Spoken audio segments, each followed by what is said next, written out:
식사들 맛있게들 하셨나요? 예. 오늘 밑에서 오늘 남전도에 또 이렇게 윷놀이도 하는데 또 예배 자리에 나오신 우리 성도님들 주님의 이름으로 축복합니다. 우리가 이 시간에 또 찬양함으로써 하나님 앞에 예배로 나아갔으면 좋겠습니다. 우리 만족함이 없었네 찬양 드리겠습니다.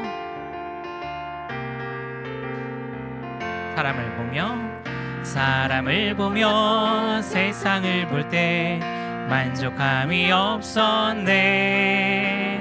나의 하나님 그분을 뵐 때 나는 만족하였네. 저기 빛나는 태양을 보라. 또 저기 서 있는 산을 보아라. 전지 지으신 우리 여호와 나를 사랑하시니 나의 하나님 한 분만으로 나는 만족하겠네. 사람을 보며 세상을 볼 때 만족함이 없었네. 나의 하나님 그분을 뵐 때 나는 만족하였네. 동남풍아 불어라. 서북풍아 불어라. 가시밭에 백합화 예수 향기 날리니 할렐루야 아멘. 가시밭에 백합화 예수 향기 날리니 할렐루야 아멘. 목마른 내 영혼 주가 이미 허락한 그 귀한 영생수 주여 갈망합니다. 그 약속 따라서 힘써 간구하오니 오 주여 내 기도 어서 들어주소서. 예수의 사랑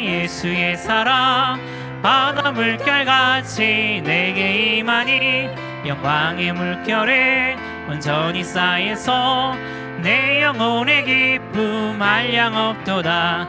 주 내게 약속한 금비 내려주시려 은혜의 저구른 건너편에 떠올라. 그 귀한 징조가 내게 밝히 보이니 나 힘을 다하여 주께 간구합니다. 예수의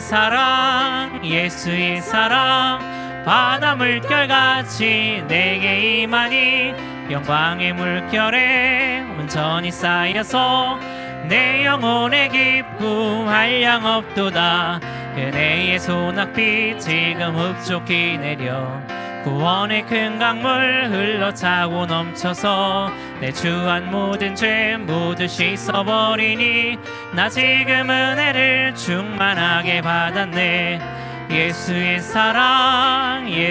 사랑 바다 물결같이 내게 임하니 영광의 물결에 온전히 쌓여서 내 영혼의 기쁨 한량없도다. 차고 넘치는 주의 은혜의 물결 힘차게 밀려와 내게 만족합니다. 오 할렐루야로 주를 찬송하오니 내 마음의 기쁨이 항상 충만함이라. 예수의 사랑 바다 물결같이 내게 임하니 영광의 물결에 온전히 쌓여서 내 영혼의 기쁨 한량없도다. 아멘. 예. 주님의 은혜로 우리가 또 항상 이렇게 기쁨으로 또 예배에 나오는 줄로 믿습니다. 네. 우리 마음이 상한 자를 또 찬양 드릴 때에 우리의 상황이 어떠하든지 항상 주님께서는 그 모든 것을 알고 계시며 또한 모든 어려움과 아픔을 덮어주실 수 있는 그 크신 능력과 은혜가 있는 줄로 믿으며 우리가 또 찬양으로 고백하며 나아갑니다.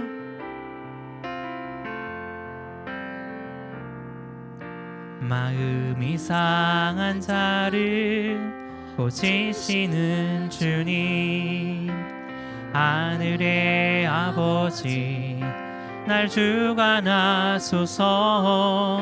주의 길로 인도하사 자유케 하소서. 새 일을 행하사 부흥케 하소서. 의에 줄이고 목이 마르니 성령의 기름 부소서. 의에 줄이고 목이 마르니 내 잔을 채워 주소서. 성령으로 채우사 성령으로 채우사 주보게 하소서. 주의 임재 속에 은혜 알게 하소서. 주 뜻대로 살아가리 세상 끝날까지. 나를 빚으시고 새날 열어주소서. 의에 줄이고 목이 마르니 성령의 기름 부소서. 의에 줄이고 목이 마르니 내 잔을 채워 주소서. 의에 줄이고 의에 줄이고 목이 마르니 성령의 기름 부소서. 의에 줄이고 목이 마르니 내 잔을 채워 주소서. 같이 기도하겠습니다. 성령님, 이 시간 우리와 함께 하셔서 주님의 은혜로 우리의 마음을 가득 채워주시옵기를 간절히 소망합니다. 우리가 이 시간을 통하여서 우리가 또한 귀한 말씀 들을 때에 그 말씀 우리의 마음에 온전히 새기게 하여 주시옵고, 그 새긴 말씀을 우리가 또한 붙잡고 세상 가운데에서 승리하며 살아갈 수 있도록 능력과 지혜와 은혜를 더하여 주시옵소서. 감사드리며 살아계신 예수님의 이름으로 기도합니다. 아멘.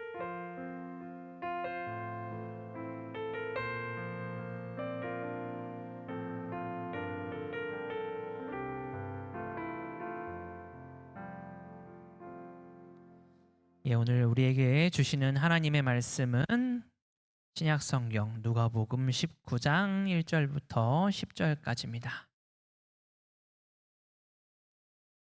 신약성경 누가복음 19장 1절부터 10절까지 말씀 봉독하겠습니다. 예수께서 여리고로 들어가 지나가시더라. 삭개오라 이름하는 자가 있으니 세리장이요 또한 부자라. 그가 예수께서 어떠한 사람인가 하여 보고자 하되 키가 작고 사람이 많아 할 수 없어 앞으로 달려가서 보기 위하여 돌 무화과 나무에 올라가니 이는 예수께서 그리로 지나가시게 되밀어라. 예수께서 그곳에 이르사 쳐다보시고 이르시되 삭개오야 속히 내려오라. 내가 오늘 내 집에 유하여야 하겠다 하시니 급히 내려와 즐거워하며 영접하거늘 무사람이 보고 수군거려 이르되 저가 죄인의 집에 유하러 들어갔도다 하더라. 삭개오가 서서 주께 여짜오되 주여 보시옵소서. 내 소유의 절반을 가난한 자들에게 주겠사오며 만일 누구의 것을 속여 빼앗은 일이 있으면 네 갑절이나 갚겠나이다. 예수께서 이르시되 오늘 구원이 이 집에 이르렀으니 이 사람도 아브라함의 자손이미로다. 인자가 온 것은 잃어버린 자를 찾아 구원하려 함이니라. 아멘. 네. 삭개오 이야기는 다들 아실 겁니다. 저도 어릴 때부터 정말로 귀에 못이 박히게 들었거든요. 노래로도 부르고. 네. 삭개오의 이야기는 그런 거죠. 어릴 때 저 유치부 때부터 들었던 것 같거든요. 우리 친구들 삭개오란 사람이 있었어요. 그래서 삭개오는 엄청 욕심장이었어요. 그래가지고 세리였는데 세리는 세금을 걷는 사람인데 삭개오는 세금을 너무 많이 걷는 거예요. 근데 그 세리 삭개오가 예수님을 만났어요. 사실 삭개오는 키가 너무 작아서 그냥 볼 수가 없었기 때문에 나무 위에 올라가서 예수님을 만나봤어요. 그리고 예수님을 만난 삭개오는 변화되어서 착한 사람이 되었답니다. 이런. 저도 유튜브 아이들 제가 유튜브부터 다 해봤거든요. 교육보서. 예. 유튜브 할 때는 이렇게 나긋나긋하게 합니다.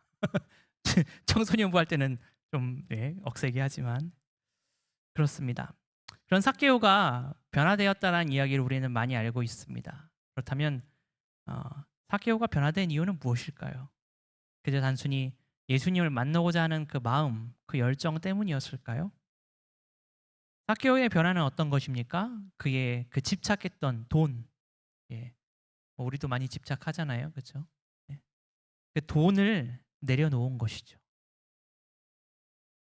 그런데 그런 의문이 드는 거죠. 오늘 말씀이 19장인데 오늘 그 19장에 나온 이 삭개오의 이야기는 뭐 성경을 갖고 계신 분들을 보시면 아시겠지만 18장에 나오는 그 수많은 비유들에 등장하는 사람들과 또 예수님이 만났던 사람들과도 상당히 많은 부분이 어떤 부분은 비슷하고 어떤 부분은 대조되고 있습니다. 18장에서 예수님은 한 부자 관리를 만납니다. 그때 부자 관리에게 예수님은 그렇게 말씀하시죠. 너의 가진 재산을 다 팔아서 가난한 사람에게 나눠주고 나를 따라라 라고 말씀하셨습니다. 근데 그 부자 관리는 돈이 너무 많아가지고 고민을 한 나머지 그 자리를 떠났다라고 했거든요. 그런데 삭개오는 어떻습니까? 예수님이 재산을 팔아서 가난한 사람들에게 나눠주라고 말을 하지도 않았습니다. 하지 않았음에도 자기가 알아서 예수님한테 예수님 제가 저의 가진 재산의 절반을 팔아서 가난한 사람들 나눠주고 혹시라도 제가 불의하게 빼앗은 것이 있다면 그것을 갑절이나 해서 다시 갚아주도록 하겠습니다 라고 이야기를 한 것이죠. 이렇게 놀라운 변화가 이 삭개오에게 일어난 것은 과연 무엇일까요? 그리고 삭개오가 예수님을 만나고자 하는 그 열정으로 삭개오가 구원을 받고 그리고 변화된 것일까요? 그런 생각이 들더라고요. 왜냐면 어렸을 때는 그냥 예수님 만나가지고 변화됐구나 그냥 그 정도만 생각을 했었거든요. 하지만 오늘 말씀 우리가 잘 보시면 삭개오는요 분명히 예수님을 만나고자 하는 마음이 있었습니다. 그런데 그 마음이 어디까지냐?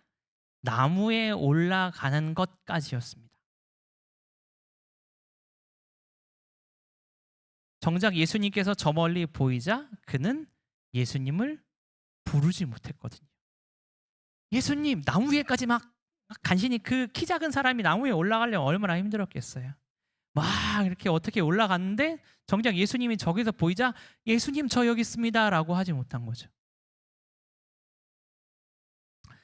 오늘 본문 앞장인 18장 초반에 한 과부와 재판관의 비유가 나옵니다. 거기에서 그 과부는 불의한 재판관에게 계속 자기의 억울함을 호소하죠. 호소하고 또 호소합니다. 언제까지? 재판관이 들어줄 때까지. 재판관이 아이고 이거 도저히 귀찮아서 못 참겠다. 그냥 들어주고 말지. 예수님이 그 비유를 말씀하시면서 포기하지 않는 그 끊임없는 열정에 대해서 이야기를 하시거든요. 그리고 18장 마지막에는 누가 나오냐면 한 맹인이 나옵니다. 그는 눈을 뜨고 싶어하는 열정이 있었습니다. 그러나 예수님께서 여리고 근처에 다다랐을 때 예수님께서 오신다라는 얘기를 들은 이 맹인을 길거리에서 예수님이 왔다라는 소리를 듣자마자 어딘지 자기는 보이지 않으니까요. 큰 소리로 외칩니다. 다윗의 자손 예수여, 제발 저 좀 봐주십시오. 사람들이 막 뭐라고 했지만 그는 전혀 개의치 않고 더욱더 큰 소리로 예수님을 부릅니다. 어떻게 됐습니까? 예수님께서 그에게 찾아오셨고 원하는 게 무엇이냐? 눈을 뜨길 원합니다. 보길 원합니다. 눈을 뜨는 것은 물론 그 영혼까지도 구원해 주셨습니다. 하지만 삭개오의 열정은 딱 나무까지였습니다. 예수님이 눈앞에 보였을 때 그는 아무 말도 하지 못하고 가만히 숨죽이고 있었던 거죠. 전 그런 생각도 듭니다. 오늘 성경에서는 돌무화과 나무라고 하지만 옛날 한글 개혁판에서는 뽕나무라고 나오거든요. 저 어렸을 때 뽕나무로 배웠습니다. 네. 근데 이파리들이 많이 있었을 것이고 나뭇가지가 사람이 올라가서 안 쓰러질 정도면 그래도 좀 큰 나무이지 않았겠어요?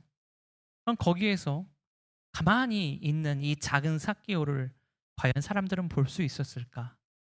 저는 안 보였을 거라고 생각을 합니다.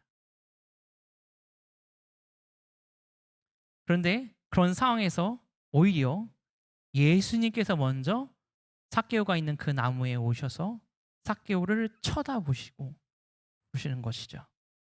그리고 그의 이름 삭개오야 내려와라. 내가 오늘 너의 집에 유배해야겠다. 라고 말씀하신 것입니다. 그렇다면 삭개오는 왜 나무에 오를 정도로 나무 타기가 뭐 쉽나요? 근데 키 작은 삭개오가 나무 타기가 얼마나 어려웠겠어요. 그렇게 예수님을 만나보려 노력했지만 정작 예수님이 눈앞에 보였을 때에 그는 예수님 제가 여기 있습니다. 저 삭개오 여기 있습니다. 저를 구원해 주십시오라고 말을 하지 못했을까요? 저는 그렇게 생각합니다. 그 스스로 죄인임을 알았기 때문에. 중요한 것은 그가 스스로 죄인임을 알고 부끄러워서 차마 예수님을 부르지 못했기 때문에 예수님께서 먼저 그에게 찾아와 주신 것이라는 겁니다. 18장에 또 보시면 바리새인과 세리의 비유가 나옵니다. 예수님이 하신 말씀이시죠. 바리새인은 당당하게 서서 하늘을 우러러보며 기도합니다. 제가 저 세리와 같이 되지 않음을 감사합니다. 아이고 저 세리는 그냥 속된 말로 쓰레기라는 거죠. 사람 취급을 할 수 있는 상종 못할 그런 죄인 중의 죄인. 저런 사람과 같은 세리가 아니라서 정말 감사합니다라는 겁니다. 그런데 세리는 어떻게 기도합니까? 저 멀리서 차마 하늘을 쳐다보지도 못하고 고개를 숙여서 읊조리며 하나님 저는 죄인입니다. 저를 불쌍히 여겨주세요라고 기도를 했을 때에 예수님은 그렇게 말씀하셨습니다. 구원은 그렇게 스스로 낮추었던 세리가 받게 된다라고요. 그렇습니다. 그래서 예수님은 삭개오의 마음을 아셨던 거죠. 삭개오가 차마 부끄러워서 정작 예수님을 보고 싶어서 나무에까지 올라갔지만 자기 스스로 뭔가 내세울 게 없는 나는 그냥 죄인인 뿐인데 내가 어떻게 예수님을 부르지? 라는 마음에 가만히 있었을 때 예수님이 먼저 와서 쳐다보시고 삭개오가 예수님 저 여기 있어요 하지도 않았음에도 예수님은 쳐다보시고 그를 부르시고 하셨던 겁니다. 저는 삭개오라는 이름의 뜻을 알게 되었을 때 또 다시 한번 생각이 드는 게 있었습니다. 여러분 삭개오라는 이름의 뜻은 여러분 우리 선지자 이름 중에 스가랴 있잖아요. 예, 스가랴와 비슷한 뜻인데 의로운 자, 순결한 자라는 뜻입니다. 예수님이 그의 이름 삭개오야라고 했을 때 저는 어쩌면 삭개오가 자신의 이름조차도 되게 오랜만에 들어봤을 거라는 생각이 들었습니다. 오늘 본문 초반에 삭개오는요 여리고성의 세리장이고 부자라고 표현을 하고 있습니다. 당시의 여리고는 상업적으로 가장 활발한 도시였고요. 상업적으로 활발하다는 얘기는 뭡니까? 많은 거래가 있었고 그곳은 또 로마가 아주 중점적으로 일부러 그렇게 만든 성이었거든요. 왜요? 세금을 많이 걷기 위해서였습니다. 많은 상거래가 일어나면 거기에 세금이 많이 나오잖아요. 로마는 그래서 여리고성을 일부러 더 키웠습니다. 당연히 세금을 많이 거둘 수 있다는 건 세금을 걷는 일을 담당하는 세리에게 많은 권한과 책임이 주어진다는 것이죠. 그런 배경에서 세리장이었던 삭개오는 당연히 많은 권력과 부를 누리고 있었을 겁니다.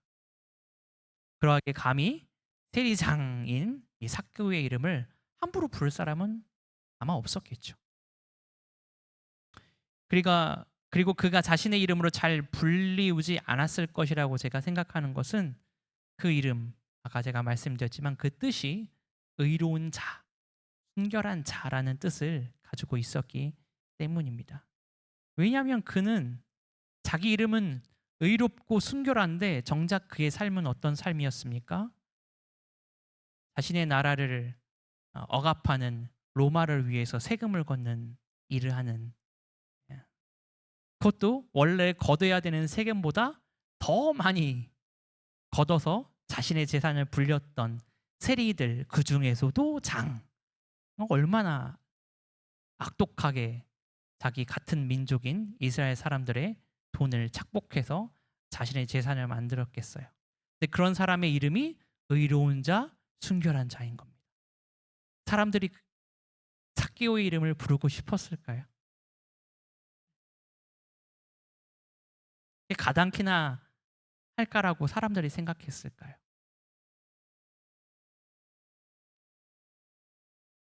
완전히 다른 그 이름의 의미 때문이라도 삭개오는 아마 자신의 이름을 많이 들어보지 못했을 거라고 생각을 합니다. 그런데 그렇게 삭개오가 자신의 이름을 외면하면서까지도 돈과 권력에 집착했던 이유는 뭘까요?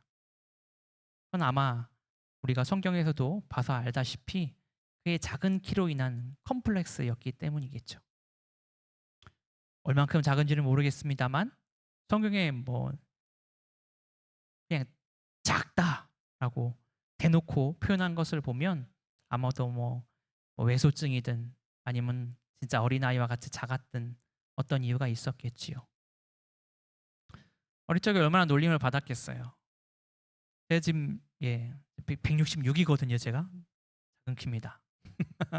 근데 이게 중학교 고등학교 때 막 10몇 센치씩 커서 이 정도입니다. 초등학교 때는 제가 6학년 때 136cm, 생활기록부가 집에 있는데 보니까 저도 보고 놀랐습니다. 6학년에 136cm라고? 저희 딸애들이 놀리더라고요. 저희 큰애 3학년 때 키가 130이 넘었었거든요. 아빠 땅꼬마. 진짜 저 놀림 많이 받았거든요. 전교생 중에서 키가 작은 애가 운동장에서 조회할 때 키가 작은 애가 전교에 여자애 딱 한 명밖에 없었습니다. 저보다 작은 애가. 그래서 진짜 어릴 때 별명이 진짜 그랬습니다. 뭐 다 키와 관련된 별명이었거든요. 뭐 사케오는 얼마나 제가 그 마음을 심히 잘 알고 있습니다. 얼마나 마음이 그랬겠어요.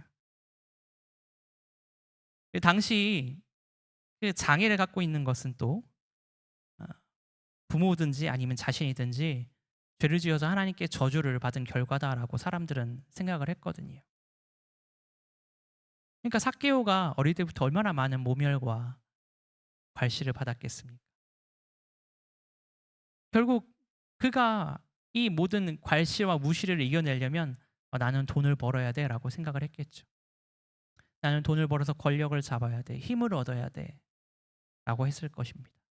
그래서 그렇게 가장 돈을 빨리 그리고 잘 많이 벌 수 있는 세리가 되었고 또 얼마나 그것을 또 악독하게 잘했는지 세리장까지 된 것이죠. 하지만 그럴수록 그는 죄인의 대표격인 그냥 세리일 뿐이었습니다. 이 사실이 그를 자신의 이름을 생각했을 때 자괴감이 들게 했을 것이죠. 그리고 그 자괴감이 정작 예수님 앞에서는 자신의 이름을 내어 말할 수 없는 그런 모습으로, 그런 나약한 모습으로 나타나게 된 것이 아닐까 생각합니다. 하지만 예수님은 언제나 그렇게 스스로 나는 죄인입니다 라고 고백하며 구원을 바라는 사람에게 나는 그런 사람을 구원하러 이 땅에 왔다라고 이야기를 하시며 그들을 구원해 주셨습니다. 18장에 또 어린아이들이 예수님 앞에 나오는 부분이 있습니다. 제자들이 막죠. 에이, 애들이 뭘. 그때 예수님이 말씀하십니다. 어린아이들이 나한테 오는 것을 금하지 말아라. 아이들이 뭘 알겠어요? 부모들이 데리고 나오는 거죠. 부모들이 예수님께서 만져주심을 바라고 데리고 나왔다라고 하거든요. 하지만 예수님은 어린아이들처럼 아무것도 없이 애들이 뭐 무슨 예수님한테 예수님 제가 예수님을 위해서 뭘 가지고 왔습니다 뭐 이러겠어요? 엄마가 그냥 자 우리 예수님한테 안수 받으러 가자 그때요. 어? 이런 거죠. 하지만 그렇게 아무것도 없이 부모의 손을 이끌려 왔지만 있는 모습 그대로 하나님의 나라를 소망하는 사람이 하나님의 나라에 들어간다라고 말씀하셨거든요. 삭개오에게도 그런 모습이 있었던 것 같습니다. 부끄럽지만 있는 모습 그대로 나오는 그 마음.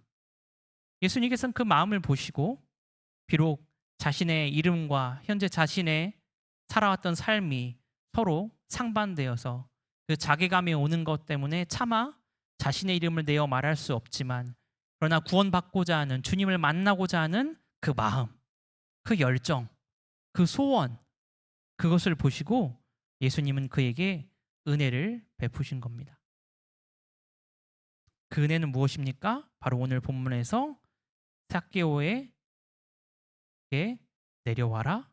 내가 오늘 너의 집에 유하여야겠다. 내가 너의 집에 머물러야겠다라고 한 말씀입니다. 사람들은 그를 돈만 밝히는 키 작은 매국노라고 이야기했을 겁니다. 창녀와 같은 죄인이라고 이야기했을 겁니다. 그 중에서도 아주 악랄한 죄인이라고 이야기를 했을 겁니다. 그리고 그를 멀리했겠죠. 아우 야 삭개오 온다. 야 막 자기들끼리 말아가다가 두고 삭개오가 막 지나가면 야야 조용히 삭개오 들어. 이렇게 했을지도 모르죠. 그러나 예수님은 그의 아픔에서 시작된 그의 고된 삶의 여정을 아시고 그에게서 구원에 대한 소망을 아셨기에 일부러 여리고성에 들어와서 삭개오를 만나고 그를 부르시고 그와 함께 거하기를 요청하신 겁니다. 여기서 우리가 눈여겨보아야 할 것은 예수님께서 삭개오에게 구원의 은혜를 베푸실 때에 그 어떤 조건도 걸지 않으셨다라고 하는 겁니다. 삭개오야, 너의 부자 앞에서 18장에서 부자 관리에게는 분명히 말씀하셨거든요. 너의 재산을 팔아서 가난한 사람들을 나눠주고 너는 나를 따라오너라라고 이야기를 분명히 하셨지만 오늘 삭개오에게는 그 이야기를 하지 않으셨습니다.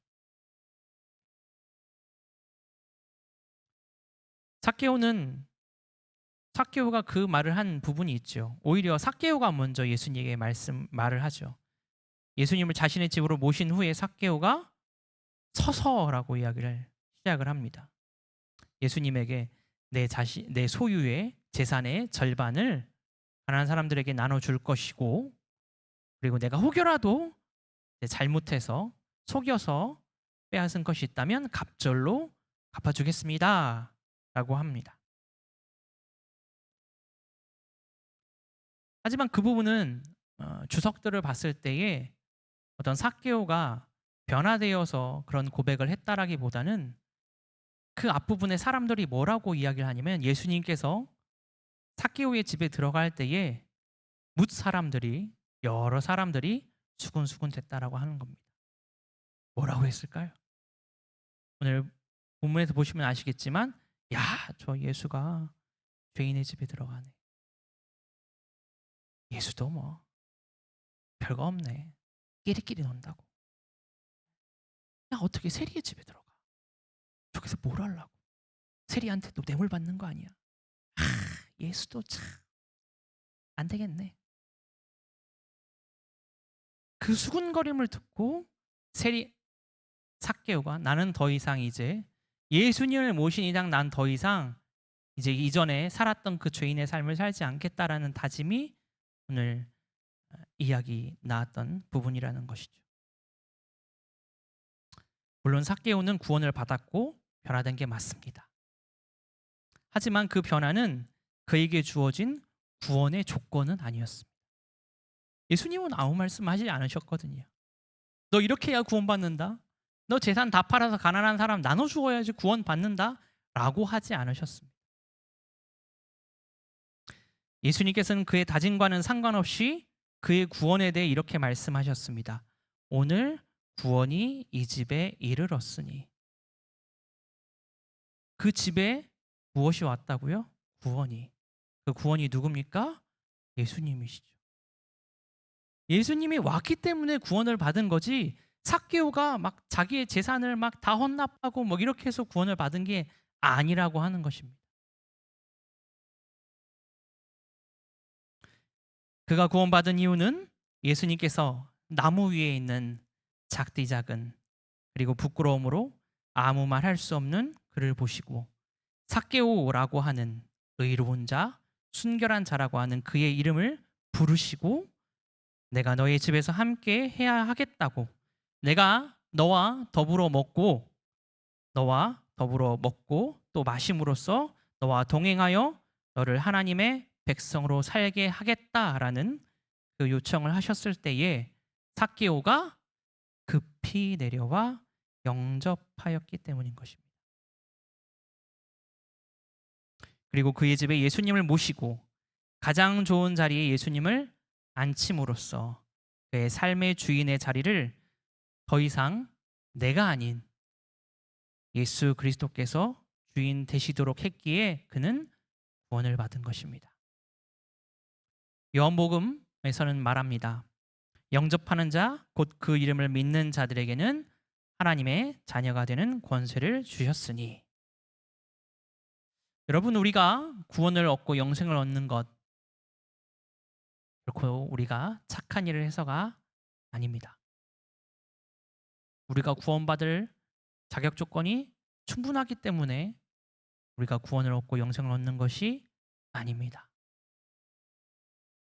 삭개오가 자기의 재산의 절반을 가난한 사람에게 나누어 주겠고 속여서 빼앗은 것이 있다면 갑절로 갚겠다고 해서가 아닙니다.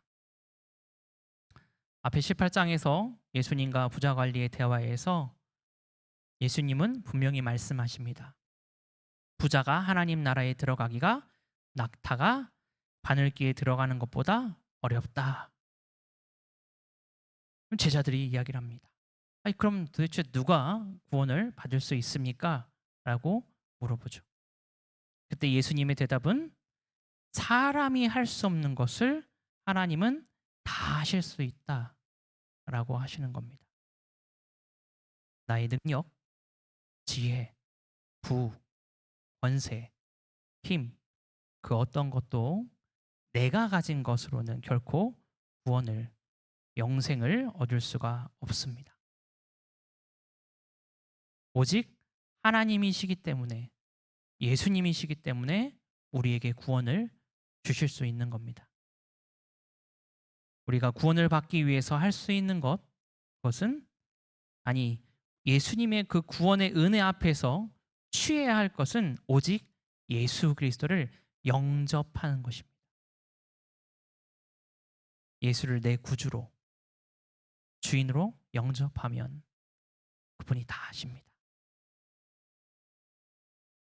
내 마음을, 내 생각을, 내 가치관을 변화시켜서 내 재산도 절반이나 가난한 자들에게 나누게 하시고 속여서 빼앗은 것은 갑절로 갚게 하십니다.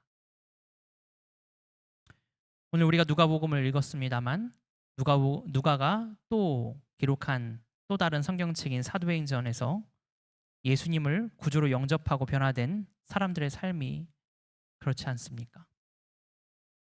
믿는 사람들이 모든 물건을 서로 통용하고 같이 쓰고 재산과 소유를 팔아 각 사람의 필요를 따라 나누어 주었다라고 이야기하지 않습니까? 주님 앞에서 우리가 내세울 공의는 결코 아무것도 없습니다. 주님, 저 이렇게 착한 일 많이 했으니까, 선한 일 많이 했으니까 하나님 나라에 들어갈 조건이 되지 않을까요? 아니요. 하나님, 제가 교회에 20년 다녔고 30년 다녔고 권사로 열심히 섬겼고 이용되지 않나요? 안 됩니다. 그래도 목사지만 제가 목사니까 되지 않나요? 안 되는 것 같습니다. 안 돼야 맞는 게 맞습니다. 오직 우리는 예수님을 영접하면 되는 것입니다. 진짜 내 삶의 주인을 예수님으로 모시면 되는 것입니다. 그러면 그분이 우리를 구원하시고 또 우리를 변화시키시고 우리를 통해서 세상을 변화시키는 것입니다. 우리의 힘으로는 할 수 없으나 그분은 주님은 모든 것이 가능하십니다. 전도도 그분이 가능케 하십니다. 내 가족의 구원 그분이 가능케 하십니다. 나의 삶의 모든 문제들 내 힘으로 할 수 없는 것 당연히 할 수 없죠. 하지만 주님은 가능케 하십니다. 상황이 바뀌지 않는다? 그러면 주님은 내 마음을 평온케 하십니다. 어떤 어려움과 그 태풍 속에서도 흔들리지 않는 믿음을 주십니다. 사람으로서는 할 수 없으나 그분은 모든 것이 다 가능하십니다. 오늘도 우리의 삶 가운데 모든 일들 가운데에 그렇게 주님이 함께 하심으로 언제 어디서나 주님께서 베푸시는 그 은혜를 힘입고 또 승리하시는 저와 여러분이 되시기를 주님 이름으로 간절히 축원합니다. 기도하겠습니다. 아버지 하나님, 우리가 오늘도 말씀을 통하여서 또한 주님의 크신 은혜를 깨닫습니다. 우리의 힘으로 할 수 있는 것이 아님을 우리가 깨달을 때마다 우리가 언제나 주님을 의지하며 주님을 위해 삶의 주인으로 영접하며 모셔드리는 삶을 살아가는 우리가 되게 하여 주시옵소서. 우리의 힘으로 구원받을 수 없음을 언제나 우리가 주님 앞에 고백하며 우리도 부족하고 연약하기에 주님을 신뢰하고 오직 주님 뜻대로 살아가기 원한다라는 고백이 우리의 삶 가운데 매 순간순간마다 나타나게 하여 주시옵소서. 그리하여서 언제 어디나 누구를 만나든지 어떤 일을 하든지 주님께서 원하시는 대로 주님께서 기뻐하시는 그 일로서 우리가 승리하며 살아가는 우리 모든 성도들 다 되게 하여 주시옵소서. 이제는 아버지 하나님의 놀라우신 그 은혜와 예수 그리스도의 한량없으신 사랑과 성령님의 동행하심이 언제나 우리의 삶 가운데에 주님과 동행하며 주님을 구주로 영접하며 승리하며 살아가길 원하는 우리 모든 남대전 교회 성도들 가운데 이제로부터 영원토록 함께하기를 간절히 축원드리옵나이다. 아멘.